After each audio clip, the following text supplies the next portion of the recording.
Well, welcome back, everyone. Here for our last session today. Want to thank everyone for the attendance and the availability for our sessions today. Our first speaker here up at the 12 o'clock Eastern hour is Kurt Roberts. Interestingly enough, former client of mine, colleague, as well as a sponsor of Futureproof IT. His organization, Autonomy Co-op, provides a variety of digital services for organizations. Kurt's going to talk a little bit about content deployment for technical and non-technical people here in this hour. Give some folks a little bit of information about how bringing some more modern tools to things like website development, can be provided in such a way that's really excellent for both end users and the technical folks that support them inside of their organizations. So with that, Kurt, if you wouldn't mind joining us here, I'm going to hand over the reins to you to go ahead and present for our little quick talk here, and then we'll have Aaron Merchant from Spoke coming up right afterwards. Morning, Kurt. How are you? Pretty good. Pretty good. Thanks, Chad. Thanks for having me here. Thanks a lot. All right. So, as Chad mentioned, I'm Kurt Roberts from Autonomy Co-op. We're let me bring my slides up here.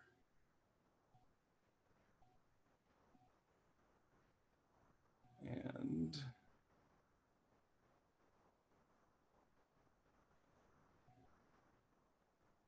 hang on one second. I'm having a dual monitor thing.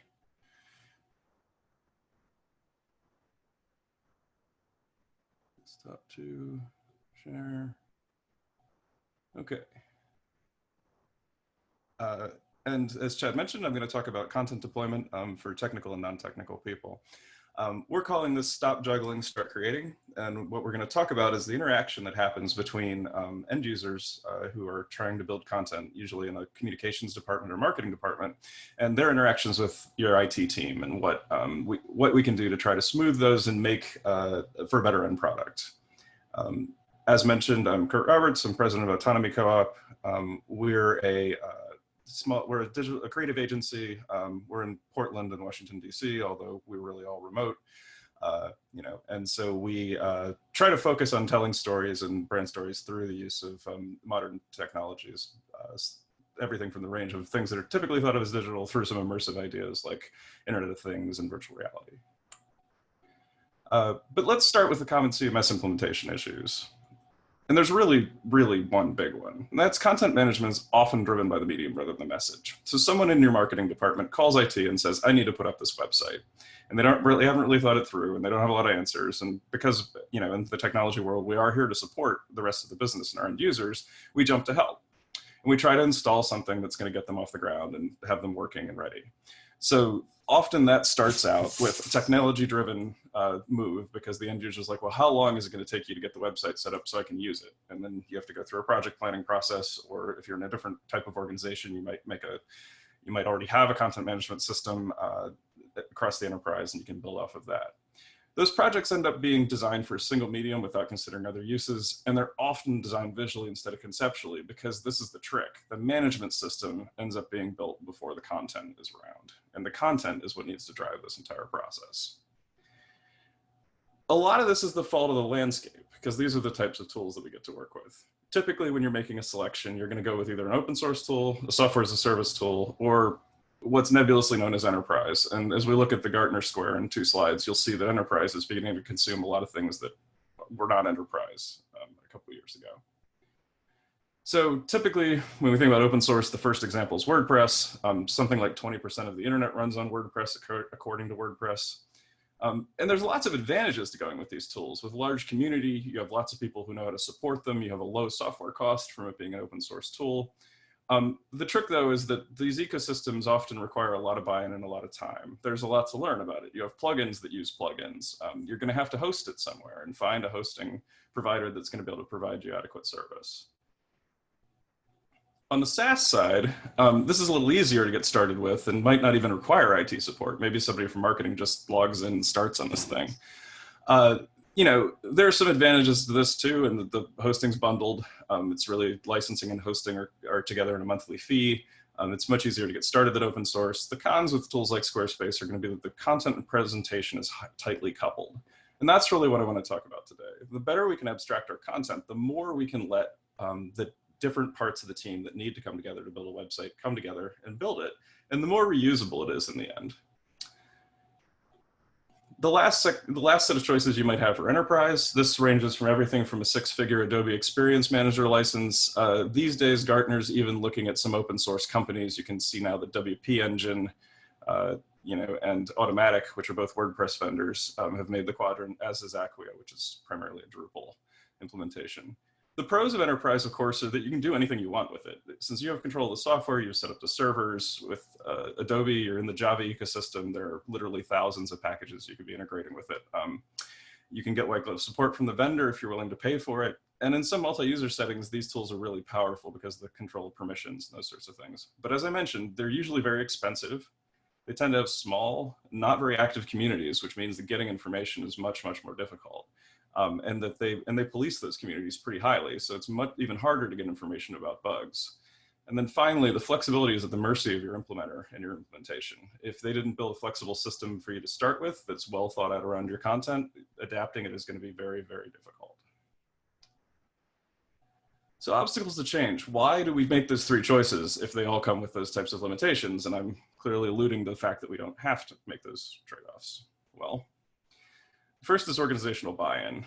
Lots of the time, you know, the real selector behind an enterprise CMS is what the rest of your IT stack works in. If you have a lot of custom development done in Java within your organization, you're probably going to be looking for something that your current development team can work with, and that's going to point you in the direction of a Java solution.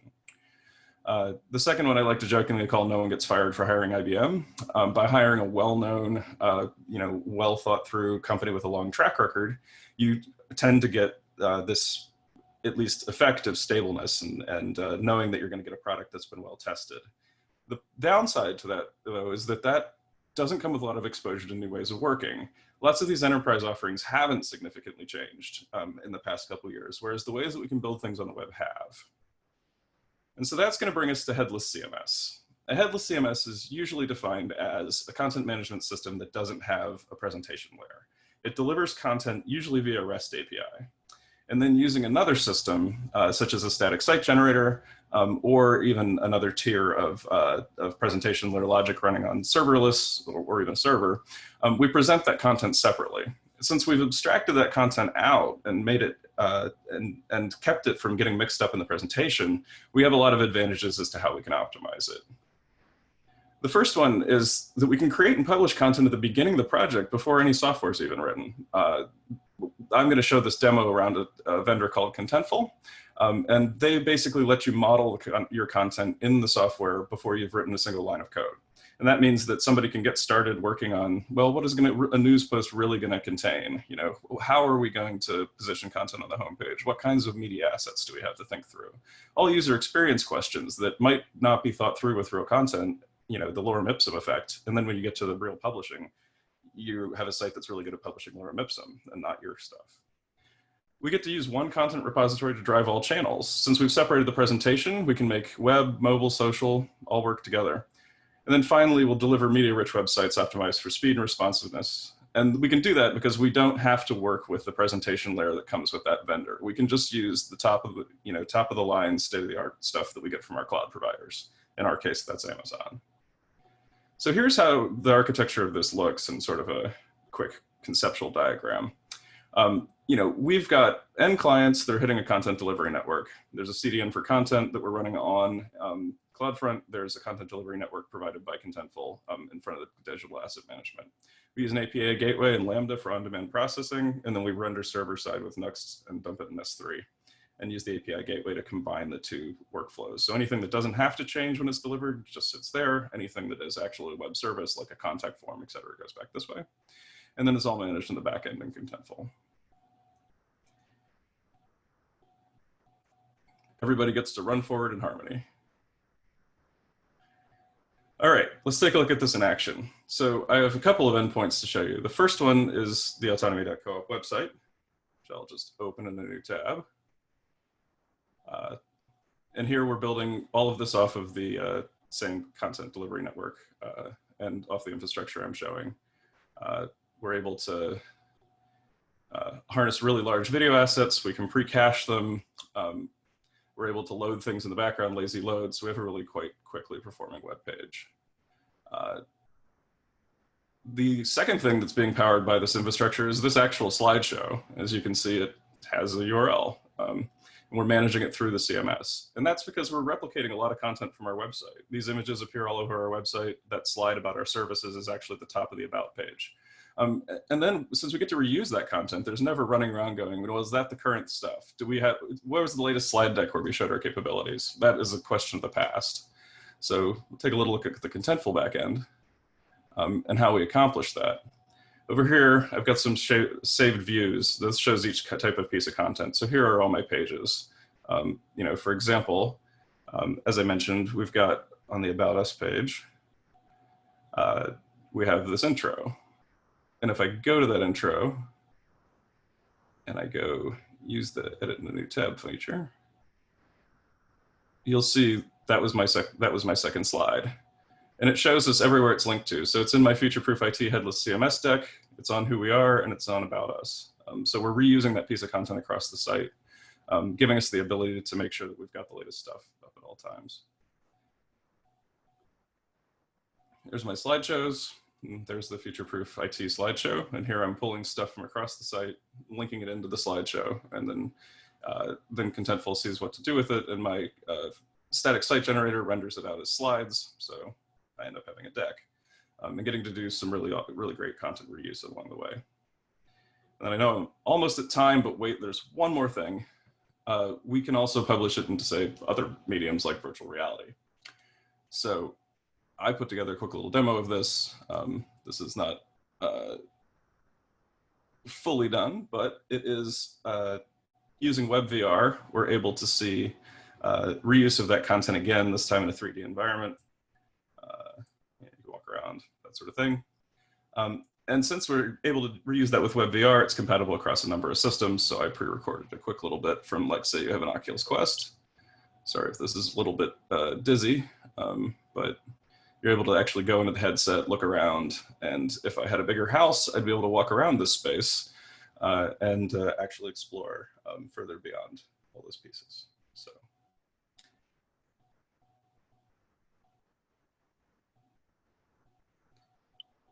Thank you. I hope you've enjoyed. Thank you so much, Kurt. Super cool stuff. You gave me a little bit longer technical deep dive into this not too long ago, so I'm always mesmerized every time I see it. But just wanted to let everybody know if you do have some questions for Kurt or would kind of love to see a little bit more of the technical details behind this, please do take a look in the Slack workspace in the Ask Kurt channel.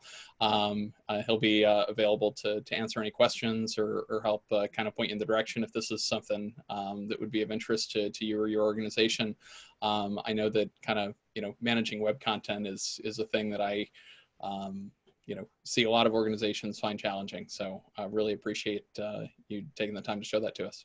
Yeah, thanks a lot. I'll drop the slides into the channel. So if anyone wants to take a look, they're live on the internet. So thanks a lot. Great. Really appreciate it. If you could stop sharing, then I can. Working on it. Stop share. There we go. Cool. So for our final session today, Aaron Merchant, who is live at the moment as well.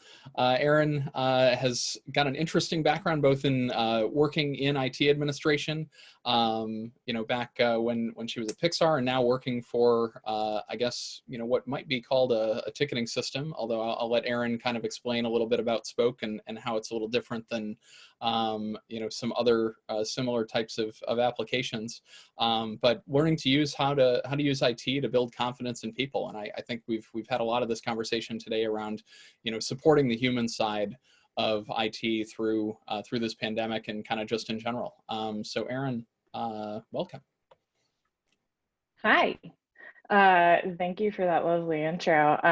Though I think following up VR is a tough act to close the day with. I think that was like I had an audible like, oh, that's so cool moment. So, but I'm very excited to be here as always. I'm going to do the same juggle just for a hot minute with y'all while I get my slides up. So bear with me. And I will say it's also just a smidge odd starting my day off when all of you have essentially are ending your conference going day We are at like seeing 9:30 in the morning PST. Hey, Erin, we're actually seeing Yeah. your presenter. Presenter. So you want to just click that? I think that click button you're hovering Boop. over. Perfect. Looking good. I'll let you. Oh, I know why. Let's do that dual monitor thing again, shall we? Give me just a sec. I know what I did.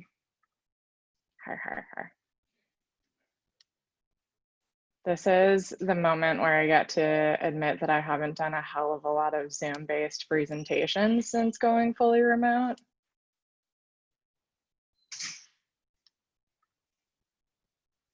Okay. Can I get confirmation one more time that y'all are seeing the right thing? It is looking great. Groovy. All right, let's do this. All right, so I've already been introed and I don't have a hell of a lot else to say. So I'll talk a little bit about my product rather than myself, but just as a quick way of getting a hold of me, because I know there's a million choices. I am on Twitter. I don't always talk about tech, but you can chat with me there if you so desire. And I am in all of those different Slack channels. So if you're really looking for a way to get a hold of me and you want to talk tech, that's probably the best way to do so. I'm also the host of the IT Kit podcast, so many of you may have heard my voice either there or as a guest of a couple of the other podcasts that are there. Particularly, I always have a lovely time talking with Mr. Tom Bridge on the Mac Admins podcast. I am a tech evangelist, which is a very nebulous way of saying I think about tech and then I try to get people to implement best practices around it with a particular emphasis on my own product, which is askSpoke. I have worked there for a very short but very deep 3 months and come into the product, which is a full service desk management platform with an accessibility bend. But I come into that product as a customer previously. So the desire for evangelism comes from a place of true and active use, and I'm thrilled to be a part of that team now.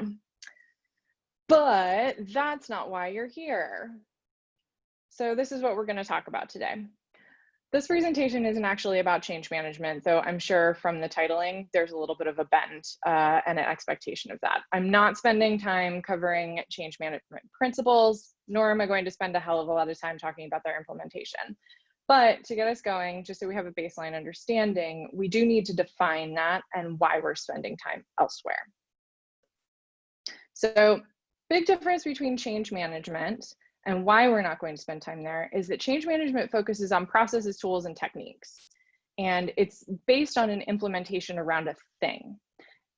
It does have the positive outcome of allowing you to focus on how you're putting that thing into effect for your desired outcome, but it doesn't take care of people. It doesn't talk about them at all, which is the thing that really gets me going every single day. Is all of you and all of the constituents and customers that we support.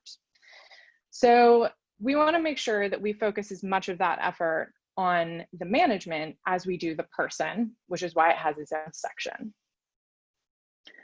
I call the people part of change management change impact. And great executors of change impact can separate implementation into 3 overlapping sections around change impact. What you're doing, which is more on the change management side of things, the digital and physical thing that is changing, and the action of removing something old and implementing something new. I usually separate out those 2 with purpose, particularly because they sometimes require different change management, and they also have conditional actions that may intertwine the 2. The second part is transitioning through. And that's actually talking about the actionable state. So it's when you are in the process of change and when it's happening and how it's happening. And that is usually project management aspects. So that's where you really get into the meat and potatoes of dates and timelines and expectations. My favorite part, which is the hearkening part of this presentation, is the impact part. And so this is where I start to break down what is relevant to the person and how impact is defined for each person individually. And then you can also blow that up to scale. So what are the benefits to them? What are the benefits to departments, to teams, to the organization, other constituents that may exist as part of the organization as a whole, right? Like your late adopters, your early adopters, people who are just going to be coming along for the ride. And what makes it personable to them, or excuse me, what makes it personal to them? What makes it personal to the individual? And that is the most important part. I also just want to make a quick note that it's frequent that the second stage of transitioning through and the impact stage are sometimes conflated. And that's usually a matter of semantics, but it's also because you do want to differentiate the burden of change, which is more about the transition, and the impact as measurable through payoff. So let's talk about right now.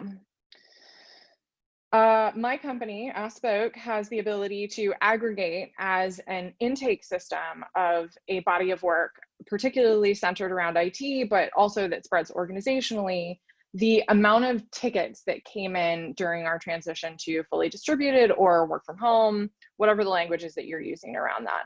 And what we found is that we found a 20% increase within the IT ticketing buckets, which doesn't seem like a lot, but based on the amount of repetitive tasks that we know we do, as well as the other things that come through while we switchboard, a pretty strong amount of content, particularly if you're a small team.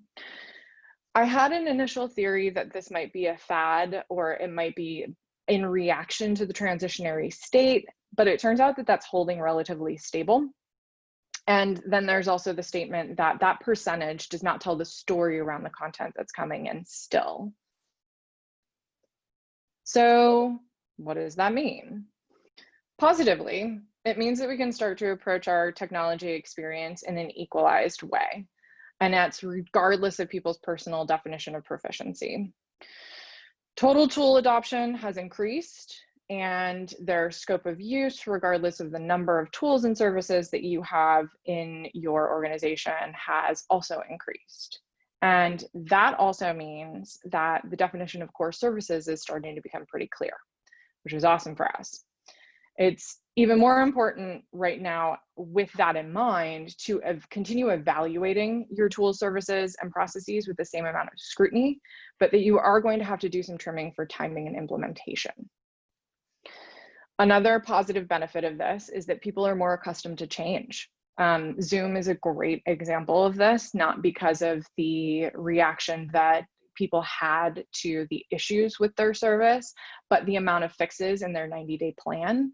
I mean, we're seeing revisions, or we are being held to revisions of that service with a greater frequency than I think we are typically normal, as well as our end users are normal. And because of that, they understand that interaction is going to be more consistent, and it's now becoming normalized.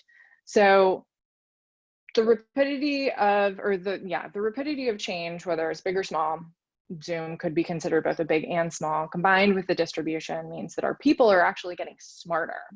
And so the problems that we're solving in IT are starting to get bigger. I call this the Wiley effect, mostly because it means that people's mentality around troubleshooting is more self-service, and it's also self-educational, which is akin to, I think, what admin brain kind of trains you to do over time. This is great for us. We are super popular right now, but what it also means is, I'll use a real world example, is that 20% increase is kind of like coastal rent. that never really stops going up, but it occasionally takes a break. And when it takes a break, it never diminishes to where it was before. And that's essentially what we're seeing. On one hand, again, that's super great. It means that there's a change in the type of things that's coming to us, but at the same time, and it means that the monotony of a lot of those menial tasks that we are used to is likely going down. On the other hand, that means all of a sudden you are now focusing on those bigger things. You got bigger fish to fry, which is smidge stressful. And that's probably throughout the entire infrastructure of your service desk as well. So all of the layers of representation in terms of service and tool interaction. And that also means that you're going to, or your team and your team's time is going to be engaged differently. That also means that you have a new set of focus challenges to address and keep under control.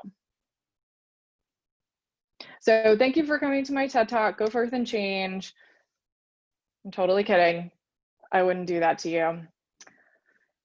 But let's talk about takeaways. So here's the correlation of what I'm seeing and what we have seen thus far in terms of practice and that 20%. IT is a torturer, and they are now a connective thread for all organizations and individuals, which is great. Business knows that you are an integral change agent. There's viability, there's longevity, and there's necessity for your proactivity in your work. They also know that you're good at it. In some cases at a somewhat unrealistic pace, mostly because of the reactionary transition that many of us had to do to start doing fully distributed work. It also means they're going to expect more. Good challenge, also challenging. That also comes with a different expectation though, one that is weighted heavily with a proactive and a future gaze rather than what we are typically and historically have been used to, which is predictions and then reaction.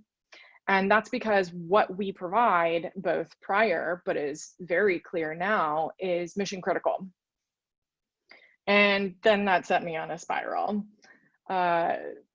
which I had to drag myself out of. And I started to answer that with a few questions that I was asking myself around me as an individual, as a solo IT person of one right now, but also in terms of what that would look like for a team. So how do we define achievable in this new place that we are right now?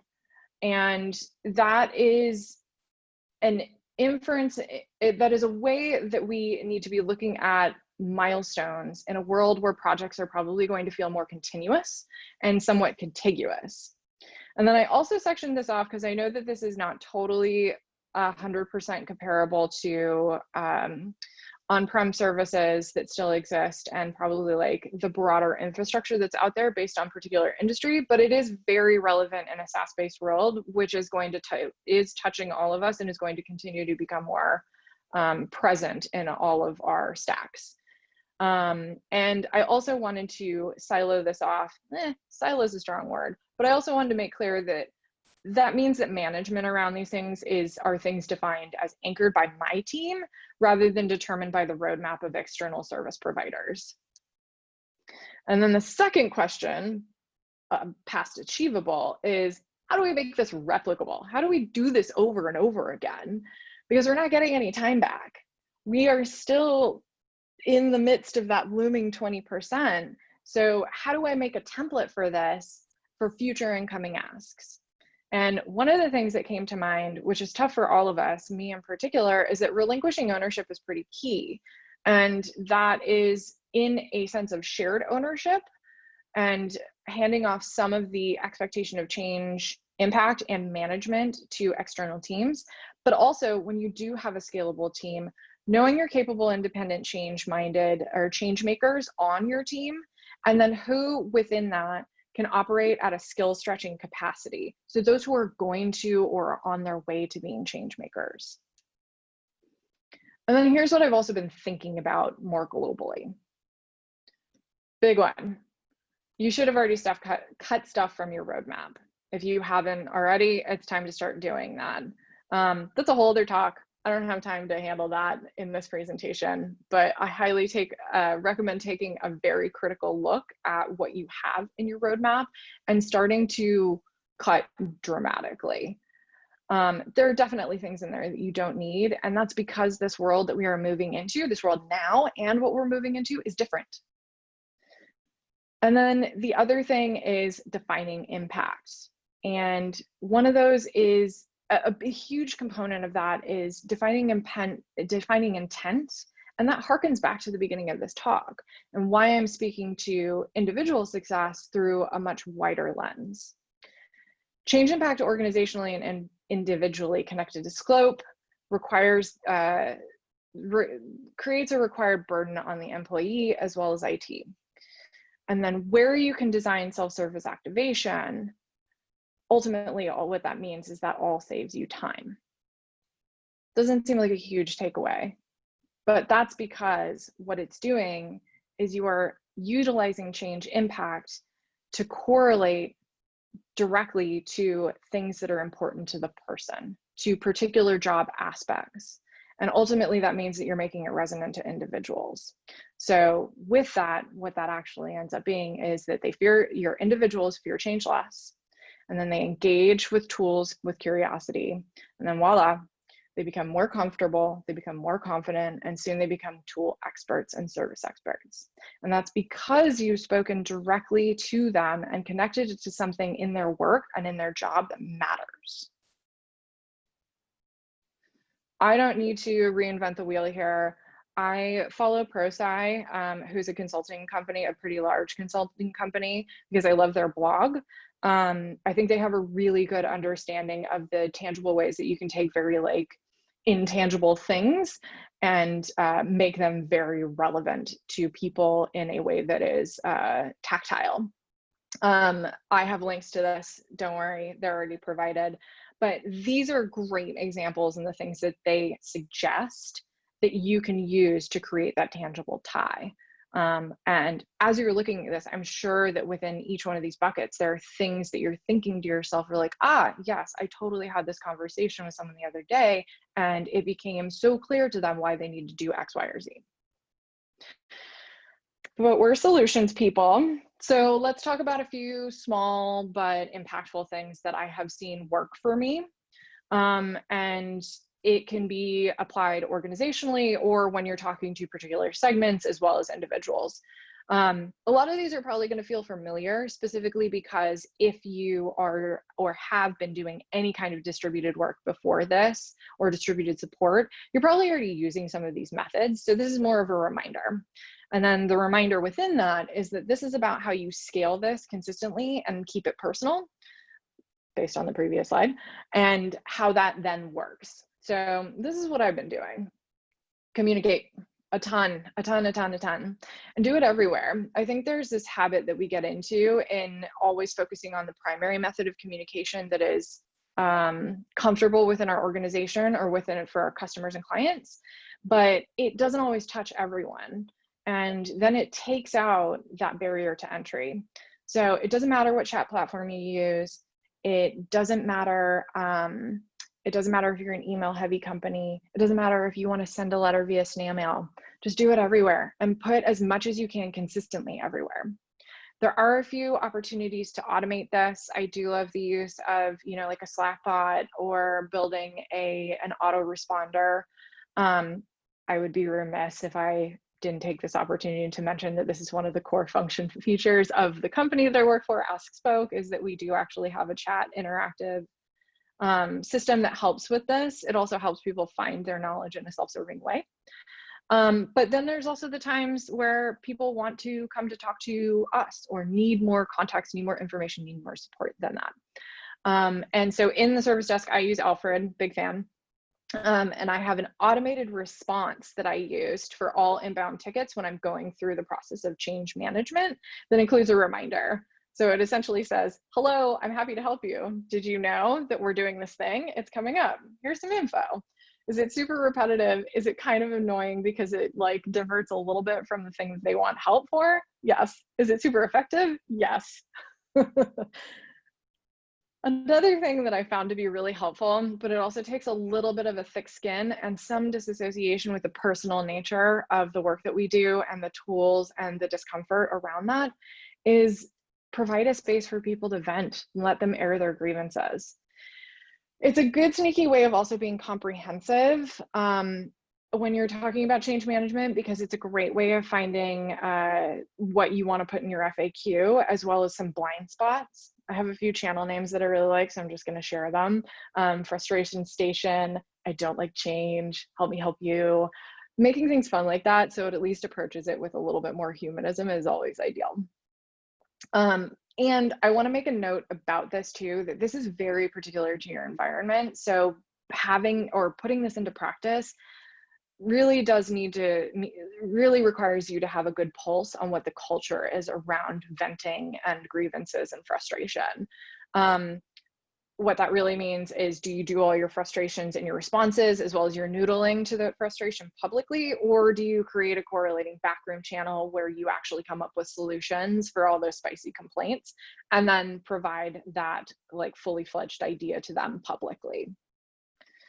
Webinars, I'm not going to spend much time here other than to say, like, it's great to do them live, but recording them is also great, porque no los dos, right? And it all depends on your scale and your availability. And then one of my other favorite ones that's come into play for me is this thing called micro lessons. It's essentially bite-sized regular engagement that you can do during and after your launch.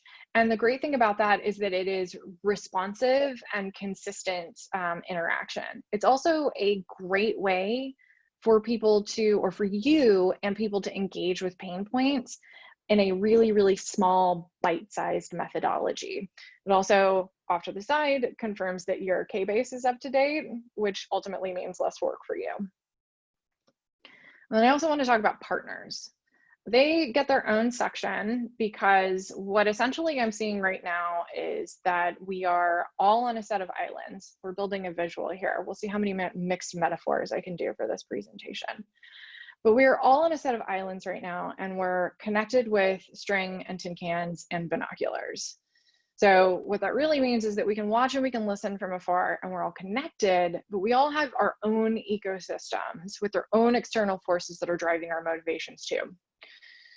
So what that really means you have to do is you have to start looking really critically for overlapping incentives between teams, departments, populations, individuals. And even better, what that really is finding the incentives between those particular constituent groups as well as IT. This is also another really great way to find your blind spots because you're activating on that network that you're building.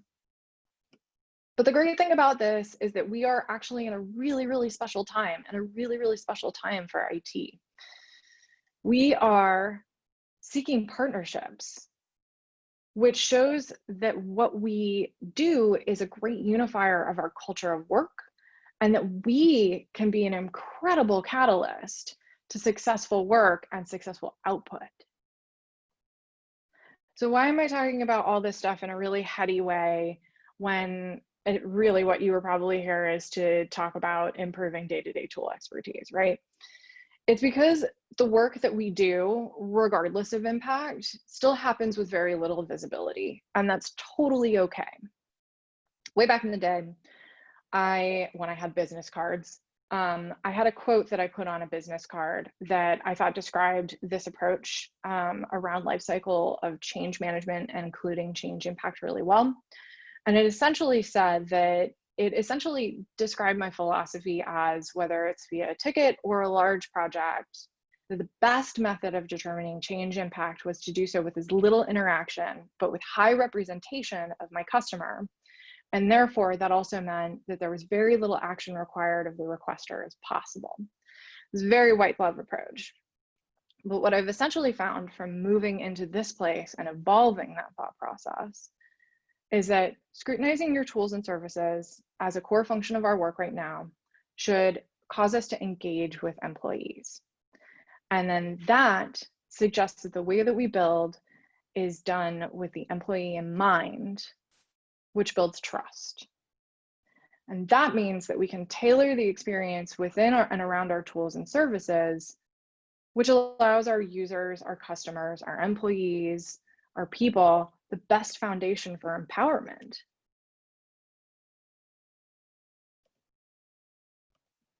And it turns out that that quote still works. Thank you for joining me. I am happy to answer any questions that you might have, and I hope that this was incredibly helpful, and I hope that you're also staying safe and healthy and doing awesome. Thanks, Erin. I'll keep an eye on here for the Zoom Q&A. We do have time for a few of them, so if any attendees want to submit a question here in the Zoom Q&A, I'd be happy to pass that to Erin to answer. Also, of course, we have the Ask Erin channel in the Futureproof IT 2020 Slack workspace. It's a very dangerous channel. It's like an AMA. Looks like we're getting a few messages over there. People really enjoyed your slides. I certainly enjoyed the animations. Yay, good. And was impressed that, you know, the video sharing is able to keep up. So I've actually got a question here from Tom asking, would you mind talking about a specific change that you made where your plan worked out, but maybe not so awesome? Oh. No, all my changes were great. So I'll talk about the one that I always like. I still haven't figured out how to put an entire story around it because it was such a large project, but it's one that I love to talk about because it is a large project. And a good portion of it didn't go to plan. And that's from quoting way back in the day when I was working at Pixar. The tool set that we used in particular is and still is a strong merger of on-prem and historically managed on-prem and an emerging amount of cloud services. The one that I had a very significant hand in was our transition to G Suite as a whole. I was the calendar administrator, and we were coming from Apple's calendar, used at a 1,200 person scale, which was a real nightmare, and moving over to Google Calendar. And then you can also imagine that came with Mail, which was going from Sun Microsystems, directly to Google. And in between there, I will say, like, there were so many questions that we ran into that we realized were not going to be sustainable for us. And the biggest one is that is a place where containerizing and then migrating content is very important to people, as you can imagine, because it's a film studio, right? Like, you live and breathe stuff. And we had this expectation for a good portion of the change management around that we were going to be migrating both calendar data as well as mail data over for people. And we had said that publicly multiple times. And the expectation was pretty solidified. It turned out that that was absolutely not the best solution in place, as well as not sustainable for us in terms of management, in terms of data integrity, in terms of great first day experience. And so we had to walk that back and eat our words quite a bit. And for me, as the primary owner of the calendar aspect, you can imagine the full plethora of users that live and die in their calendar there, which is really everyone, but particularly the people who need it most. Our assistants, our production associates, coordinators, all of that, were losing their damn minds, and it's rightfully so. So I will say that the end result did work out. It was the right thing for us to, quote, go greenfield, specifically because the first day experience for people, even though it was empty, was great. They actually got to get into Google and use it as it is intended, which was really the thing that we wanted to happen. But it came with a lot of pain points along with that, and that we now had a very hands-on approach to helping them get their calendars set up and understanding integration of shared calendars and how that was going to work with the, you know, like how that actually equated to the way that they were working in calendar app. And oh God, it was a mess. So there was a lot of headbanging with that one. I stand by the decision that I made around that and the approach that we took, but it certainly was not as expected. Awesome. I've got one other question that I'd love to get an answer for, just because I'm seeing some thumbs up and stuff in the Slack space here. But Becky, who's actually been helping us with a lot of the marketing backend and stuff, and hasn't been live, but figure I'll give a shout out just to thank her for all of her help and support throughout this. But for organizations that maybe struggle to listen to their end users, and you kind of talked about how you know, having that open dialogue between, you know, the teams that are making these changes and the end users that it's going to impact, you know, in an organization that isn't, you know, I guess where that isn't functioning particularly well, what would you recommend as sort of a first step to getting, you know, to start moving toward that mindset? Yeah, that's tough because there's always the question that comes with that, right? Like if I had 1,000,000 hours, the question that comes with that is like, what do you think is the behavior that's driving that? Or where do you see that happen most frequently, right? So there's like that whole component of trying to suss out the reasons why that's happening, which is the therapist style existential questions that I love to ask instead of actually answering the question.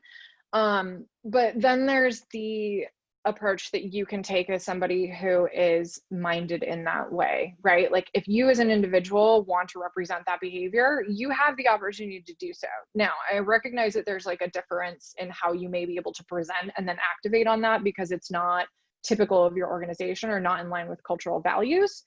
But there are ways that you can do this at a very micro way, right? Like all of this stuff is applicable to the day-to-day way that you interact with customers, no matter who your customer is, external or internal.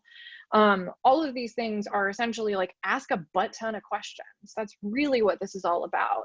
And by asking questions and then really getting to the why within the core of that question, you can start to instill this in a broader way because you are also starting to state the interaction with you as a change agent in IT is required. It is necessary, and it is necessary for it to be done well. And all it really takes, honestly, all it takes is one interaction of this going well at the right scale, whether that's with like a small team or a large department, you know, like whatever the thing is that you're deciding to tackle, for somebody to want to replicate it again, because it's less pain, it's less work. But I think that starting with the micro is the most important thing, right? Like you have to be able to do this on your own. And it's great to be able to start that, I think, in a service desk or in a ticketing system, right? Like instill this in tier 1, instill this in the easy Apple Store-esque questions, and then see how you can start to scale that up. And the more that you do that, the more that people end up wanting to work that way with you because they see that something is working. Great. I can say I think I share in that that experience myself as well. So I can totally understand. So with that, I really appreciate you joining us today. Really appreciate the talk, and the conversation will continue in the Slack instance. We're also in a moment here, once Aaron, if you wouldn't mind finishing your sharing on your side, you can stay on if you'd like, but I want to show a slide here. I've got an update for us, one on that we have actually passed the $5,000 threshold for fundraising for Heart to Heart International. And I did want to announce that you know, we do have sessions tomorrow morning starting at 9 a.m. Eastern again as well. But we are going to do a kind of Zoom happy hour for attendees and speakers who had joined us today. If you are so interested, the link is in the hallway track channel in Slack, as well as in the welcome channel. I know Tom's going to stick around for a little bit. I'll stick around for a little bit as well.